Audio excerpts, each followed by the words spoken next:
Hello అండి, Arha ion ఛానల్కి స్వాగతం. ఈరోజు మన కర్రీ కాకరకాయ కర్రీ అండి.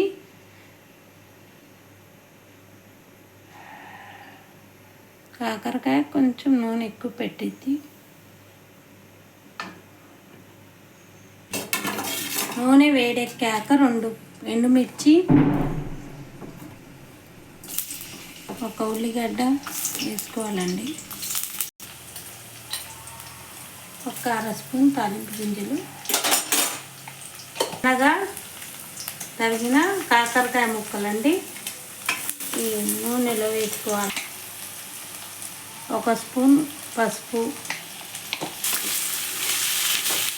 మూత పెట్టేసుకోండి. పసుపు వేసి మూత పెట్టేసుకోండి. సన్నని మంట మీదే కావాలండి, పెద్దగా పెట్టుకోబాకండి మంట, అది కాలిపోతాయి కాకరకాయలు.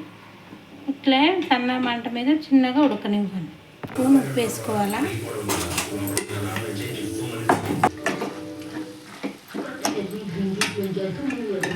ఉప్పాకు వేసుకోండి, 2 రెబ్బలు. ఎల్లిపాయ కారం చేసుకుందాం. ఎల్లిపాయ దంచి కారంలో అప్పుడు ఎల్లిపాయ కారం వేయాలి. ఒక 2 ఎల్లిపాయలు అండి, ఇవి చిన్న ఎల్లిపాయలు. ఇలా చేసుకొని కారం వేసుకోండి. ఒక 2 స్పూన్లు అయితే సరిపోద్ది. కాకరకాయలో కొంచెం కారం ఎక్కువనే ఉండాలి. కాకరకాయ కూరకి ఇలా ఎల్లిపాయ కారం వేసుకోవాలండి.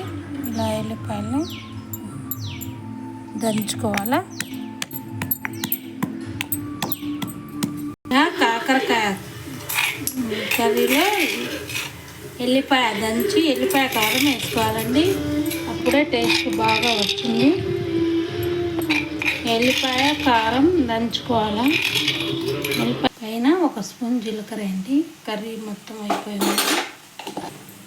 కాకరకాయ కర్రీ రెడీ అయిపోయిందండి.